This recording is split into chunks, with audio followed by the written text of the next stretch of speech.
they were in a record pool, Impact record pool. Danny Foot James and um, uh, it was Tracy Courtney, Danny. What was the other guy? It was two. It was two more. They had partners. Impact record pool. Y'all can look them up. They was on McClung, 4097 McClung Drive, right off Crenshaw and Martin Luther King Jr. Never forget it. I'm over there at the record pool, like, oh, you guys are a record company. Like, hey man, I got these cassettes that I can't keep up with. Man, they took us in the studio. They was like, what? They listened to Sweet Black Pussy and all this shit. They was like, man, y'all want a record deal? It's like, record? Ruby? Right? They take our cassette and send it to record companies. It's like, man, this ain't never gonna happen. But we got these guaranteed 100. I got 100 cassettes sold today, bro. That's $1,000. That's how we used to think. Like, nigga, that's $1,000. Nigga, $1,000 in 1988, 89. We in hindsight, we was the record company, bro. In the hood, I'm going to buy gold. I ain't just buying like Sergio Tacchini sweatsuits and Diodora shoes and Timex watches because Timex was hot back then. A cool little gold, little tone Timex or whatever, or the Casio digital ones. I'm in there buying Cuban links, and putting them on and walking down the street with Q. Come on, Casio. Come on, Casio's forever. I'm linked up, right? I'm like, I guess, because I like gold. I don't know what it was. I didn't even realize what it was just happening naturally. This nigga's a great break dancer.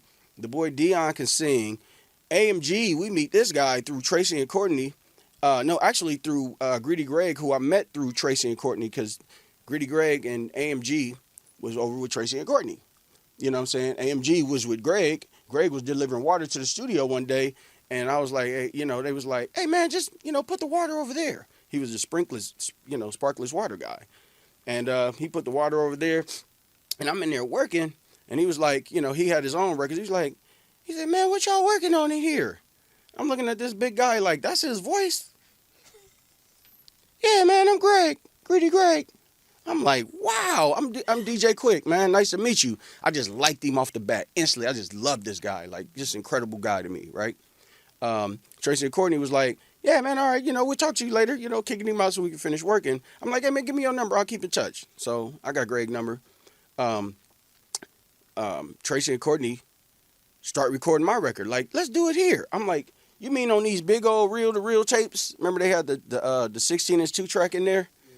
And the Spectre Sonics console, they had a real recording studio. It's like, okay. So they put me on the mic, and I'm in there rapping in the studio, and it's just all loud and shit. I'm like, damn, it's loud in the motherfucker. We doing the album. I'm doing the album, and it's just happening naturally. These guys take those demos and go do a rough mix of them. I'm selling it on the streets. It's like, we're going to see who's going to get there first. I'm slinging mine on the streets. People love this shit, right? Tonight, all this shit. This shit's out already. Tracy and Courtney call Greg. I'm hanging out with Greg at this point. Greg is like, hey, man, they got a record label wants to sign y'all, man. Like, what are you talking about? Select Records, Fred Manel. And Select was, that's Sleeping Bag. That's, EPMD is on the label. It's like, whoa, this shit got real.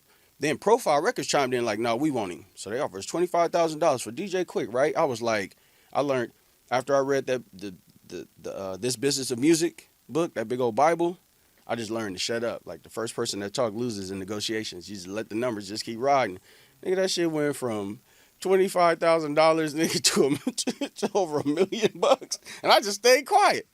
We ended up signing with Profile. Greedy Greg is like, I'm like, Greg, you gonna be my manager. You gonna get 2%. I already knew from the book. You're going to be my manager. You're going to get 10% of what I make. Woo wham. We sell any merchandise. You get 10% of that. If you bring something to the table, you get that as an override or, until I recoup. Woo wham. I was thinking like this, right? End up signing the deal, get a new lawyer, sign the deal. He like, I wasn't going to sign nothing without a lawyer because it's like, might have to backtrack. If something I don't like, we can change. You know what I'm saying? Whatever. Make it the way I want it. Whichever. I didn't even know what I wanted, but I knew I wanted something because I had a team, like, because my album gonna come out and that's gonna start it. But then I'm doing KK Nam album, Second to None. I'm doing AMG album. AMG was like, nigga, you ain't gotta do my album. I do my own album. I'm like, well, shit, nigga, that take the, I gotta do Penthouse Players, Clique, and then whatever else, right? Motherfucker, stop selling the cassettes. Now we working. And Greg had this yellow minivan. Greg goes, "Hey man, I'm gonna take y'all up the coast, man. You know, I got this friend Chuck Dennis. He's a promoter. I'm imitating him. I'm doing a bad job too. No man, you know, no, he's great. Hey man, him and Madball, his brother.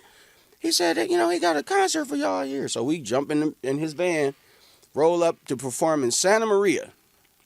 Remember the first show, Oxnard, Santa Maria? We on the Central Coast. I'm like, my thing was, it gotta sound good. This before now the deal is done. We're still just doing what we want to do. We just want to be in front of people because I want them to see this nigga breakdancing, and I want them to hear me, you know, scratch it, transform and shit, right? We get on stage, I mean, I made metal cassettes back then. It was expensive. You had to buy the metal cassette for like $30. $30 was a lot of money back in 1989. I put our instrumentals on a metal cassette, and we took the whole cassette deck to the club, plugged that bitch in, turned that shit on. That shit came on, and motherfuckers was in there like.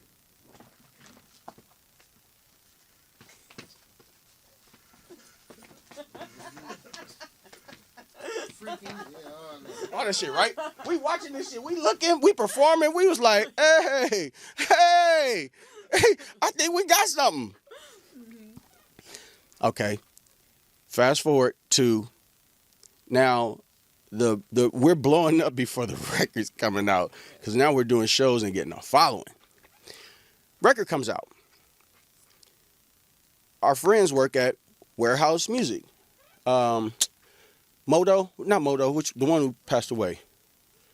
Yeah, G-Friend, the one who just, I think it was Modo. Modo tells us, you know, the record came out on the 7th. We got videos. We're on TV. We're looking at we in Gritty Greg living room, looking at ourselves on video jukebox. Like, we shoot the video, all this stuff. This is like, oh, this shit's real. But we still like giggly little kids. We still like, yeah, man, yeah, whatever. So now we're getting calls like, hey, we want these guys to come out here and perform at, you know, do this. So Greg hooks it up. We got a little 3-day run.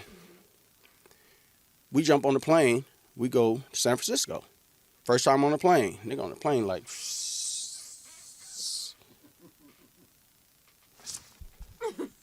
Right? Nigga, plane's a plane. What the fuck is this? Get up there, jump out on stage. We performing. And our music is already popular and we don't know it because we still in the studio working on other projects. We don't know what's happening. We get on stage. KK and them go out to perform. What goes up? The audience from the kitchen. The audience goes crazy. I'm hearing this because we're gonna try something. We're gonna come out one at a time. Second, y'all go first. AMG gonna go second. I'm gonna come last, and then we just gonna sock it to them. Whatever. Nigga, AMG, second to none, they'll go out there. Motherfuckers is going crazy. They love it. Girls are screaming. It's like, oh, this is crazy. I can hear this from the kitchen. Then AMG goes out. Bitch, better have my money. All you hear is screaming. It ain't nothing. The place is jumping. They going crazy. They snatch this nigga hat off. Boom. It's like, whoa. They ripping his clothes. He try word to them. He's like, I'm playing like dominoes slapping. But they trying to get to him, right? And I'm like, I'm watching this from through the back behind the kitchen, the way the layout of the club was. And I was like,